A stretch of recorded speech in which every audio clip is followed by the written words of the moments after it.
안녕하세요. 저는 정신건강의학과 전문의 정조은입니다.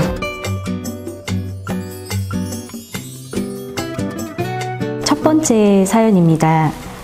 유년 시절 건강하지 않은 부모님 밑에서 자랐습니다. 불안과 경계, 우울 등 정신건강 이슈에 민감합니다.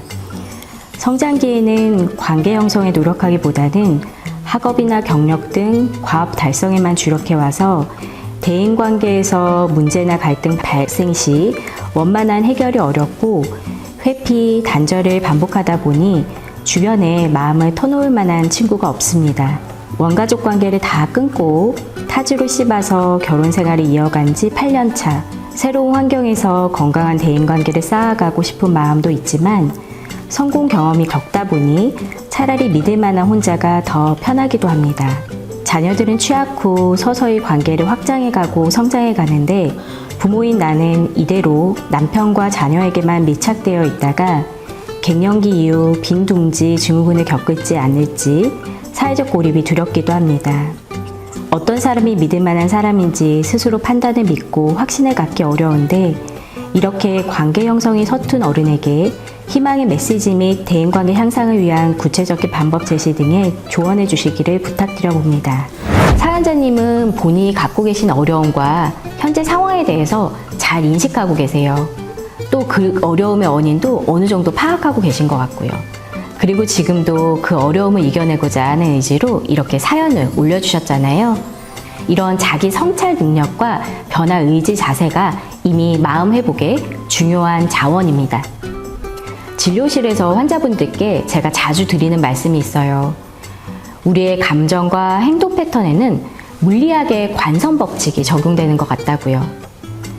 과거의 상황은 이미 지나갔는데 우리의 감정은 과거에 머물러서 현재에도 관성처럼 똑같이 반응할 때가 있거든요. 과거에 안정적이지 못한 환경에 노출되면 우리 뇌는 자동적으로 나 자신을 보호하기 위해서 과경계 상태를 유지하게 됩니다. 즉, 외부를 경계하고 조심하는 거죠. 여기서 외부란 다른 사람, 즉 타인도 포함이 됩니다. 그래서 상대방이 믿을 만한 사람인지 일정한 거리를 두면서 계속 확인하게 되고 그렇지 못한 것 같으면 관계를 끊어버리는 회피 전략을 갖게 됩니다. 이런 방법은 한편으로는 나를 보호하는 역할을 하지만 다른 한편으로는 고립감이나 외로움을 느끼게 하기도 하죠. 그런데 사연자분을 보면 그런 과거의 감정에만 빠져 계시진 않으셨어요. 본인이 할 수 있는 일들, 학업이나 경력에 집중하셨고 지금은 8년째 결혼 생활을 유지하고 계시면서 자녀분들도 잘 양육하고 계시잖아요. 어떻게 보면 가족만큼 가까운 타인은 없는데 그 관계를 성공적으로 유지하고 계신 겁니다. 그래서 제가 사연자분께 드리고 싶은 말씀은 이미 충분히 잘하고 계시니까 너무 걱정하지 마시라는 겁니다. 나에게 빈둥지 증후군이 오지 않을까 하는 미래에 대한 걱정도 미리 하지 않으셔도 돼요. 지금 본인의 안전한 경계 안에 있는 관계들만 잘 지키고 유지하셔도 충분합니다. 그럼에도 불구하고 지금 이외의 다른 관계 형성을 원하신다면 나의 타인에 대한 경계 전략이 아직 작동하고 있기 때문에 너무 조급하게 생각하진 않으셨으면 좋겠습니다. 가장 중요한 건 내 마음의 안정에 집중하는 거예요. 마음에 조금 여유가 생기신다면 우선 내가 좋아하는 활동이나 그나마 덜 불편해하는 사회적 활동에 되도록 꾸준히 참석해 보세요.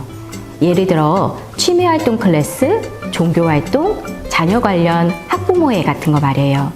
가셔서 꼭 대화하지 않으셔도 괜찮습니다. 미소와 함께 간단하게 고개 인사를 하는 것만으로도 충분합니다. 그런 부분들이 조금 더 수월해지신다면 그 다음에는 상대방에 대한 관심이나 호기심을 갖고 그 영역에 대한 대화를 건네보세요. 아이가 몇 학년이세요? 이 클래스 어떠세요? 같은 가벼운 질문부터 시작하시면 돼요.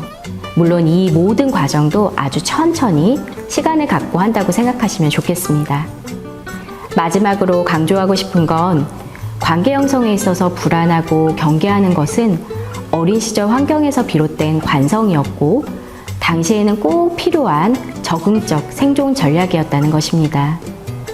하지만 지금은 그 시기를 잘 견뎌 지나오셨고 새로운 관계 패턴을 학습하기에는 전혀 늦지 않았습니다.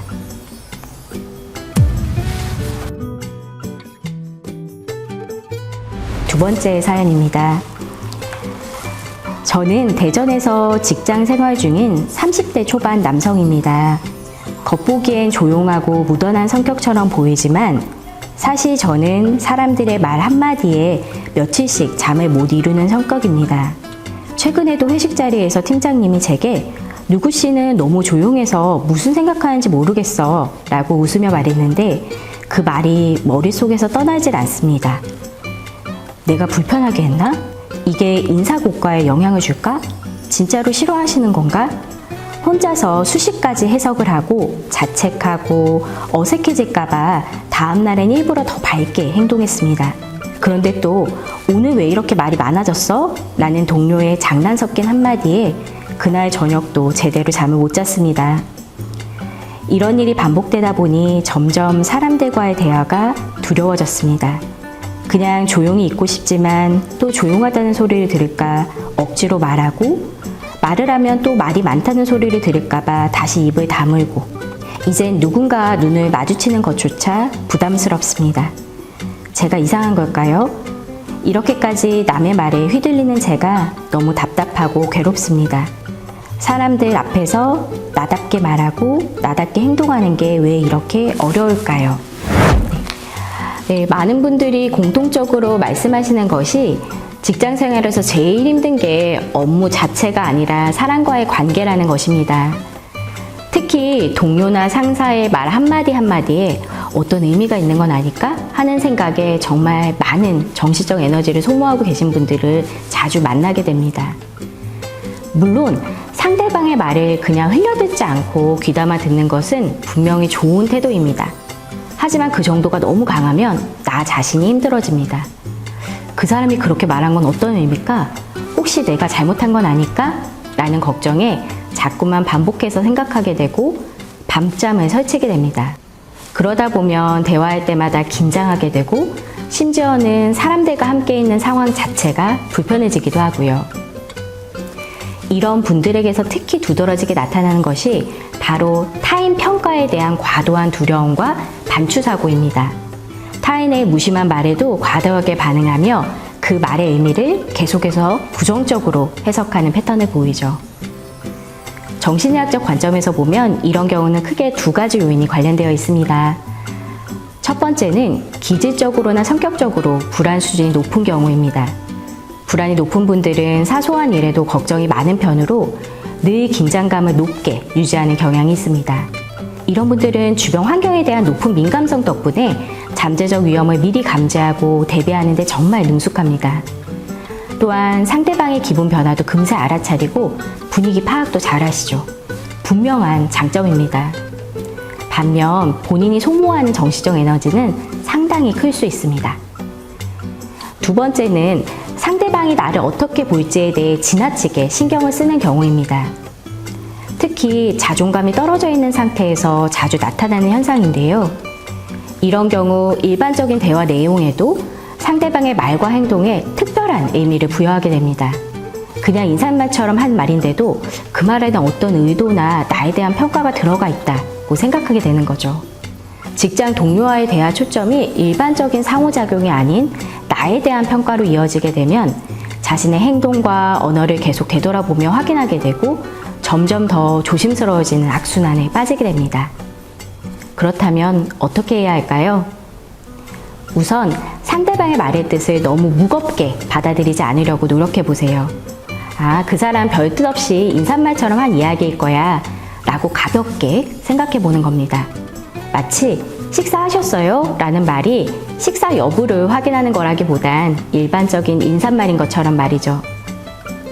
그럼에도 불구하고 상대방의 말과 관련해서 부정적인 생각이 계속 떠오르면 잠깐 멈춰서 잠깐 이 걱정이 정말 사실일까? 아니면 나만의 추측일까? 라고 스스로에게 물어보세요. 인지적 접근법도 중요합니다. 우리 뇌는 때로 실제보다 상황을 위험하게 인식하는 경우가 있어요. 이럴 때 이 생각이 정말 도움이 되는 생각일까? 건설적인 생각일까? 라고 한 번 더 점검해 보셨으면 좋겠습니다. 마지막으로 그 사람과 나는 같은 직장 동료로서 동등한 입장이고 설령 그 사람이 나를 평가하거나 판단한다고 해도 그게 나에게 그렇게 중요하지 않아 라고 생각해 보시기 바랍니다. 정리해 보자면 대인관계에서 느끼는 긴장감, 불편감은 누구나 있을 수 있습니다. 그 정도의 차이가 있을 뿐이죠. 그 정도를 줄이기 위해서 또 사회적으로 나에게 가장 편안한 나답게 말하고 행동하는 방식이 어떤 것인지 계속 알아가기 위해서는 상대방이 하는 말을 나를 평가하거나 판단하기 위한 말이 아닌 일반적인 인사말이라고 가볍게 자연스럽게 받아들이고 노력해보는 것이 필요합니다. 그리고 설령 그게 정말로 평가나 판단을 위한 말이었다고 하더라도 업무적인 측면에서는 지금까지의 여러분의 모습, 태도, 성실성 등이 훨씬 더 중요하지 그 순간 상대방의 말 한마디는 별로 중요하지 않다는 것도 기억하셨으면 좋겠습니다. 그럼에도 불구하고 이런 패턴이 지속되어 일상생활에 지장을 준다면 전문가와 상담을 받아보시는 것도 좋은 방법입니다.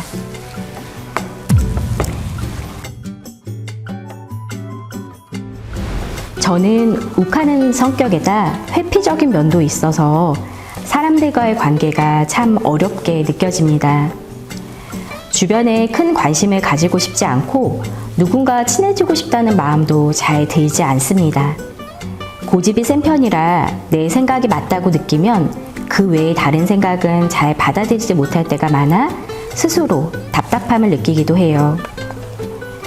사회생활에서 트러블이 생기면 좋게 넘기고 싶은 마음이 있으면서도 막상 그 순간이 오면 직설적이고 상처를 줄 말부터 튀어나옵니다.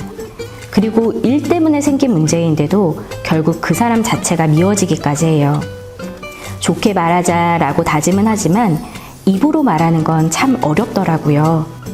그래서 오히려 카톡 같은 글로 대화할 땐 덜 감정적이고 덜 직설적으로 말할 수 있어서 좀 더 편하다는 생각도 듭니다. 인간관계에서 문제가 생기면 대화로 풀기보단 그냥 그 사람과 연을 끊어버리고 싶다는 생각이 먼저 들어요. 물론 세상은 그렇게 살 수 없는 걸 알지만 그런 스트레스조차 싫습니다. 가까운 사람에겐 기대하는 바가 있어서인지 괜히 서운함도 자주 느끼는데 그 마음을 표현하는 건 또 잘 안 돼요. 솔직히 주변 사람들의 사적인 이야기, 별 의미 없는 대화들이 지루하고 듣기 싫을 때도 많습니다.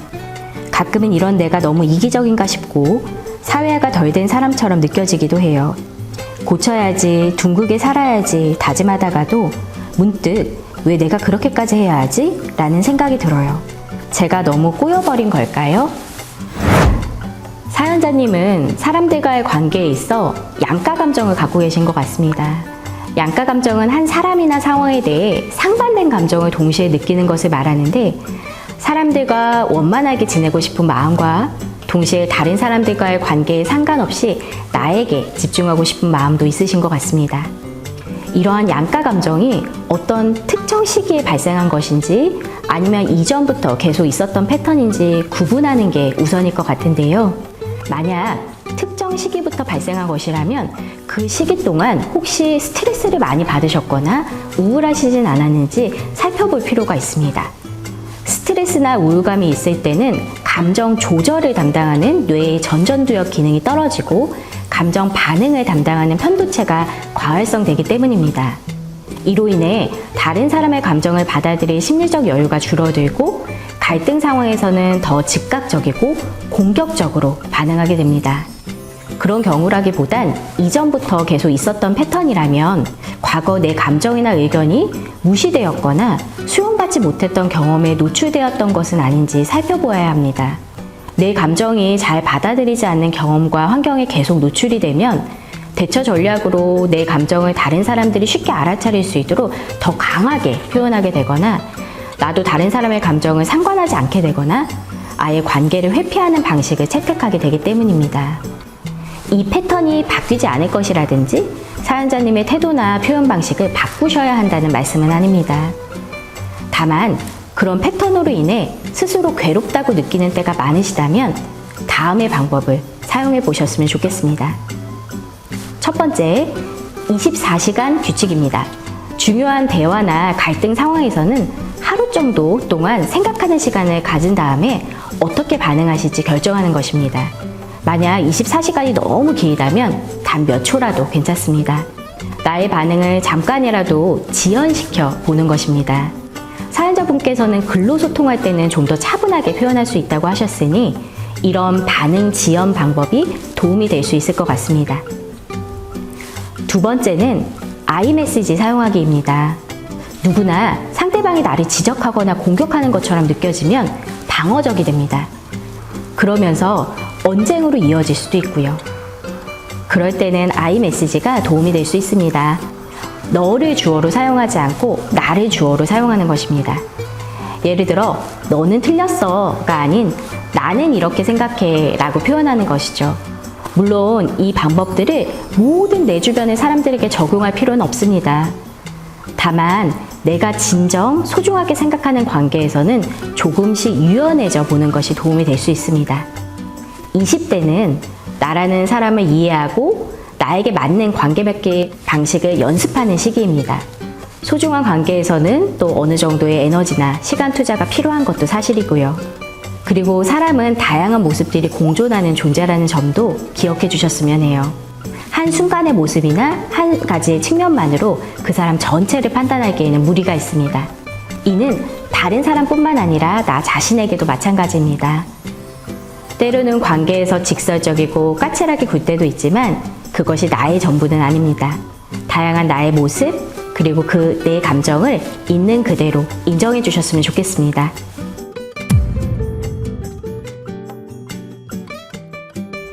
대전 시민 고민자랑은 다음 달에도 계속됩니다. 많은 관심 부탁드립니다.